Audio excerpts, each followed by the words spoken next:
everybody, so today I showed how I did this color. I will list all of the products that I used below. I really hope you guys enjoy the video, and I really hope you maybe learn something or find a product you want to give a go or whatever. Love this color. I'm really happy with where I've got it, so I really hope you guys enjoy the video. Thanks for watching. Bye.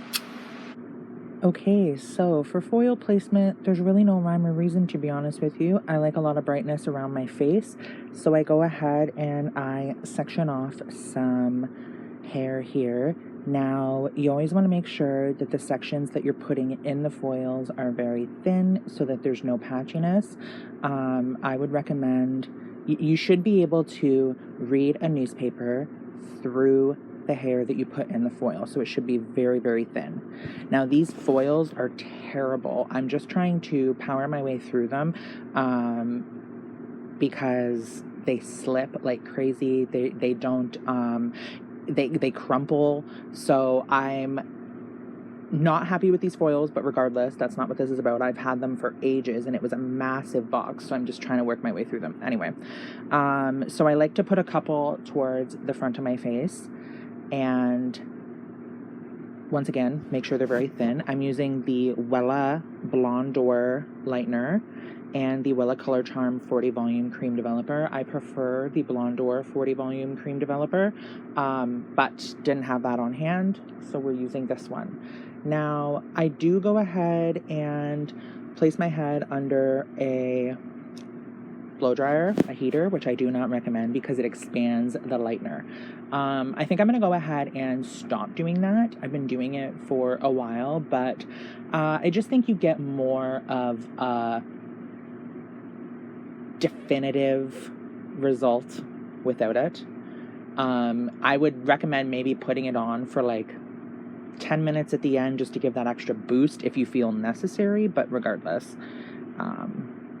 So you'll see me with that, and I usually sit under it for like 15-20 minutes and check. It's a constant checking of my hair, so I'm making sure that there's no bleeding, and sometimes there was bleeding on my right side this time, but I just go ahead and throw a foil in that and it's usually okay. Like, you just break up that bleeding and it's fine. So I'm just taking this and I'm sectioning. So what I like to do is section a halo around my hair. So I'll go ahead and do 2 in the front and then halo out and then halo out again. So halo out to the sides. I will do 1, go further back along that halo to the back of my hair, do another one. And the back of my hair is extremely difficult. There's been more errors on the back of my hair than on the front of my hair, of course, but the back of my hair is none of my business. So, you know, there's that. I did go to hair school and I worked as a hairstylist full-time for many years. This is just how I do it. So if you feel ballsy and you want to try this, definitely go for it. It's not easy and it's a commitment, but regardless.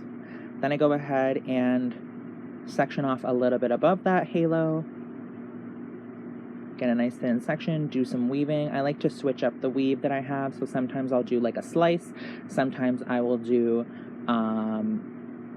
piano key weave.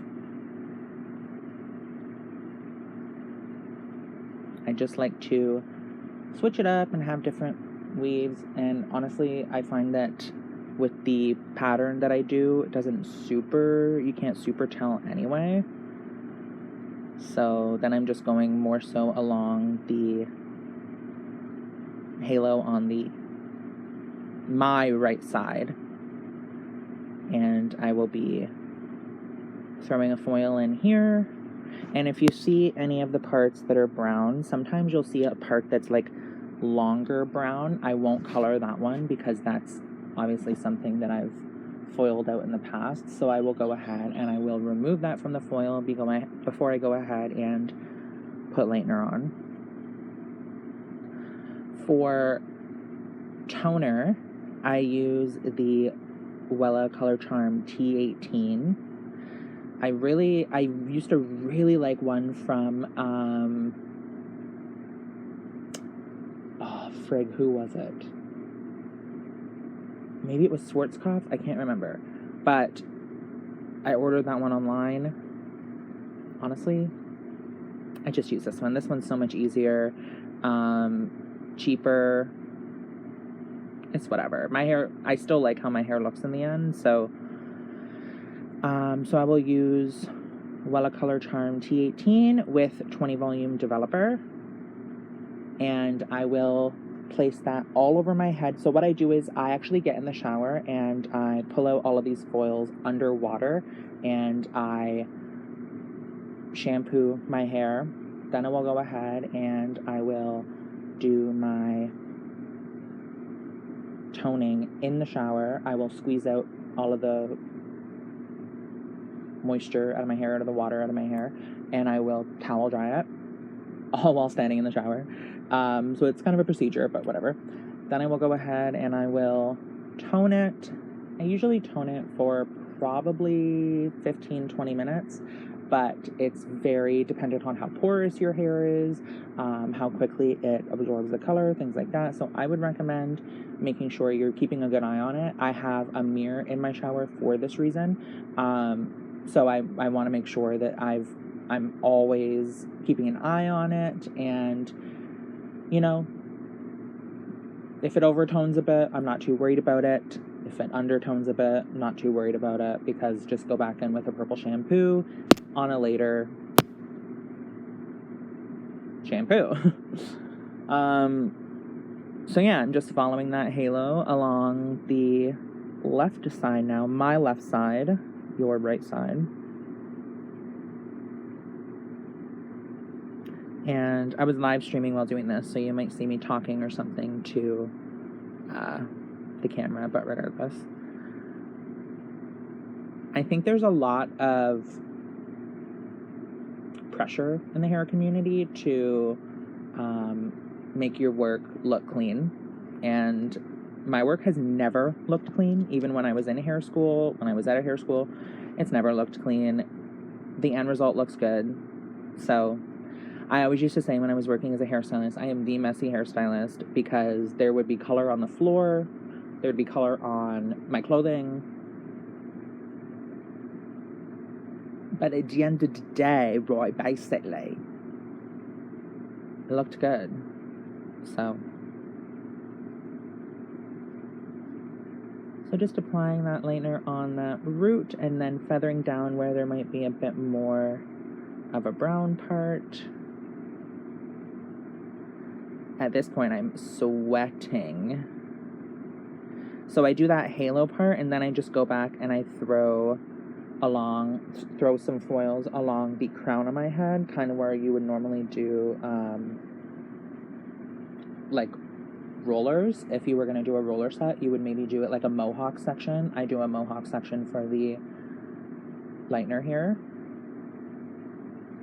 I like a lot of brightness in the top of my hair. I don't do the bottom layer of my hair. I went to a hair salon one time and had someone put in foils on the bottom of my hair, as well as a couple on the top of my hair. It wasn't as bright. It looked stunning, but it just wasn't as bright as what I wanted, because I wanted like that really, really light blonde on the top.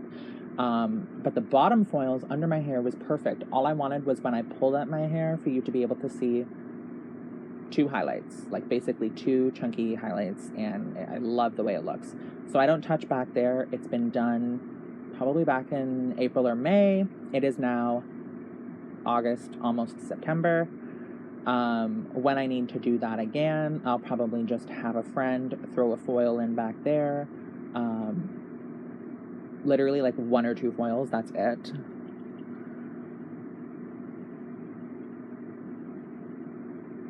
And I might even let it grow out, because I do love how it looks when it's dark on top, dark on the bottom and light on top. So we'll see how that works. It's very hard to see as well too, so you're constantly moving out of your way, and then you have to go back and check and see if there's any bleeding, check and see if there's any patchiness, like under the foils, things like that, So I definitely recommend, you know, taking your time for this. This is a process. It takes me about 30 minutes to apply the foils in my hair.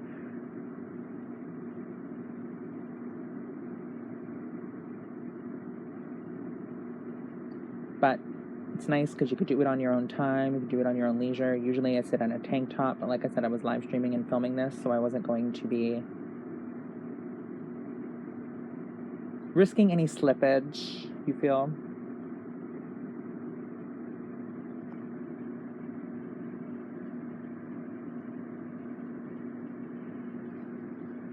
So continuing that mohawk section towards the back, and I basically go until where my eyebrow is on the back.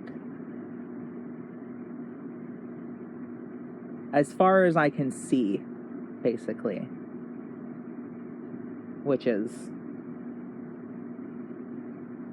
not super easy, but it's always nice to have a mirror on the side too, so you could see on the front and on the side. That's why it was nice live streaming, because you could see right on the side where I was going with my placement.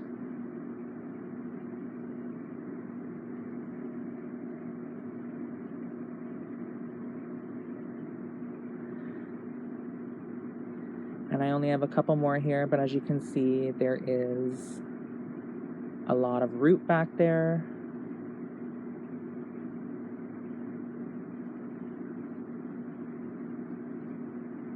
Also, when I'm done this, usually I'll go back and I'll feel where my root was, like the very, very base of my hair, to make sure that I'm covering. Sometimes I will put another foil on top if I don't want to commit to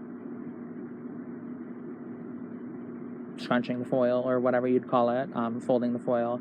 I never fold my foils because I have blonde on the bottom and I'm doing the roots. I do not want to over process my hair, so I find when you fold the foil, you're going to go ahead and you're going to get the blonde into the lightener. I do not want that, so I basically split it into thirds. I'll take the hair that's, I'll make a sandwich basically, with the part of the hair being, the part with the hair on it being the bottom. I'll fold one side over and fold the other side over. I hope that makes sense. It's kind of hard to explain, but you see what I'm talking about.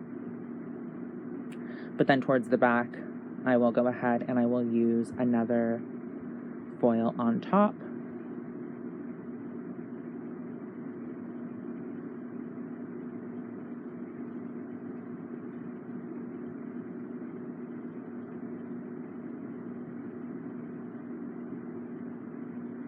And that is basically it. I just go until what I can see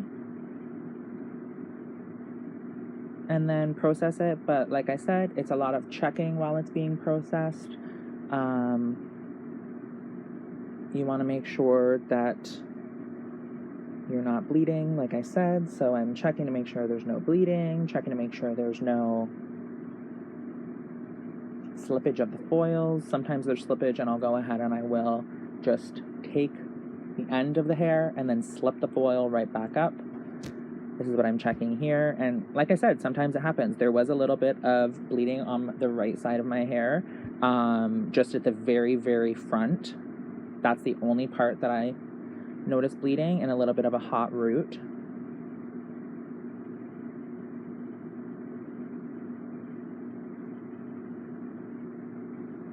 So I will go ahead, sit on the fan, or sit on the heater, and do like I said. Now, I do have a video coming out where I cut my hair and style it. I will go ahead and link those below when they are posted. I hope you guys enjoy the video. Thank you so much for watching, and don't forget to like, comment, and subscribe. Bye!